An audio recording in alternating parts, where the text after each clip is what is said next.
Good morning. I'm Brett, and welcome to my backyard. I am really excited today. I think my favorite crop is finally ready to harvest. Today we are going to be looking at potatoes, and especially this one here is a new one for me. This is the blue Adirondack or the Adirondack blue potato. And a couple things we want to look at. We've been growing. You may have seen my video of planting these. Um, but a couple things we want to look at to know when it is time to harvest.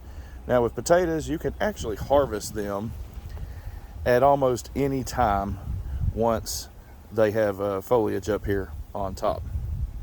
But if you do so, you may damage the root structure, which may stop the growing. It may go ahead and cause the top plant to die back. Um, if you have any potatoes that were going to grow, it could stop that or stunt them, and that may be all you get for the year if you harvest them early. So a few things to look for is, one, see if you can see it here. This was a flowering pod we had the other day. The blooms have actually dropped on it. You do not have to wait for the blooms to drop off. A lot of people, once they see the flowers, they go ahead and harvest at that time. Usually whenever it has flowered, you are probably not going to get any more potatoes on the vine, and it's about finished with the size that they're going to grow as well. Another thing to look for is the plants yellowing and leaves dropping. Not sure if y'all saw my video the other day. These were very lush green. You could not see in between there. You couldn't see the dirt at all. So as you can notice, there's some of the dieback of the plant, which is allowing us to see in there. And so we know it's time to harvest from there. You can wait until the plant completely dies back, and you can actually just let them stay for a while. Now, if you let the potatoes stay after the plant has died back, there is a chance that the moisture will get them and begin to rot the potatoes.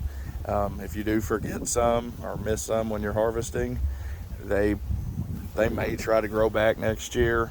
Of course, a second year potato staying in the ground, you're probably not going to have as good of a plant and as good of a production. If you do that, they may be more susceptible to disease. It's really better to get them out of the ground and let them dry and then use them in the future. We're going to use these for eating all summer long here, and then I'm sure we will have a few left over that we will use for our seed potatoes come fall to try to get a crop before the winter comes in to last us through the spring until we can plant again. And so we're just going to check today and see if these are ready. I really hope so. It's about that time. It's like that famous movie said, there ain't no wrong way to make a potato. You can slice it, dice it, smash it, boil it, fry it. Anyway, they're going to be good. And like I said, it's the perfect plant, because if you forget about it or you can't eat that many at one time, you just grow some more next year. So the reason I'm doing this with my hands is I don't want to harm any of these little potatoes that may be down in the ground here. I want to be very careful with them, because if you're using a tool, there's the possibility you could poke and prod one of those little spuds. And if you do so, give it a little nick, you can probably just set it on your counter and let it dry for a few days. It'll heal that little bit of nick on the side of it.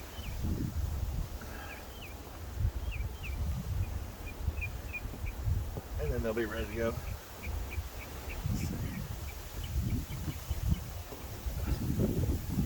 There's a root there, so a little harder layer. Here.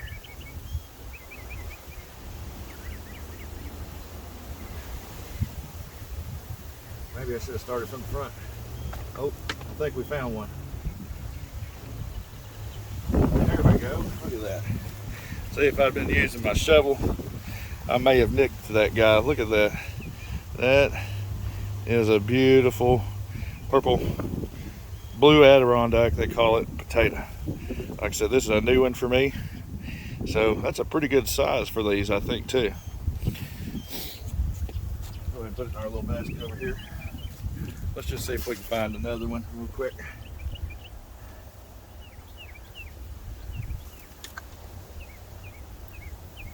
They may be down lower because I planted these in sections. Like I mentioned, I had them growing and then I covered them up in layers. Oh, there's a little one. That one's still good. Now that one, that one might be one that we use later as a seed potato. That's a good size for a seed potato. We'll eat the bigger one.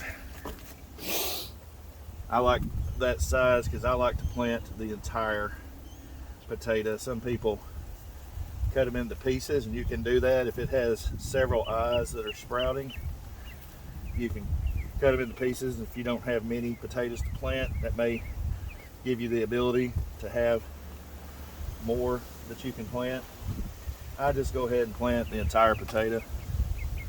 I haven't noticed much difference in the production of planting one or planting several.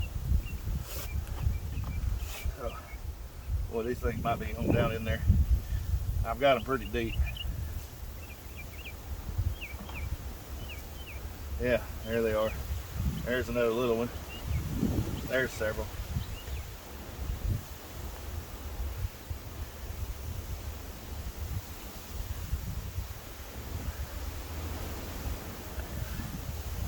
All right, now we're starting to hit them. So now they're just down in there a little bit. But you can see there's a few more. Some of these are smaller. Hopefully we got some more of those big ones somewhere down in there.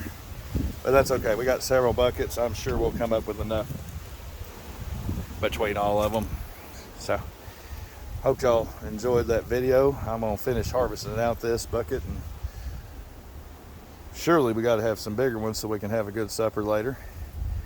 But if y'all have any questions about potatoes or any comments, ideas, maybe pictures of your potatoes, be sure and post them down below.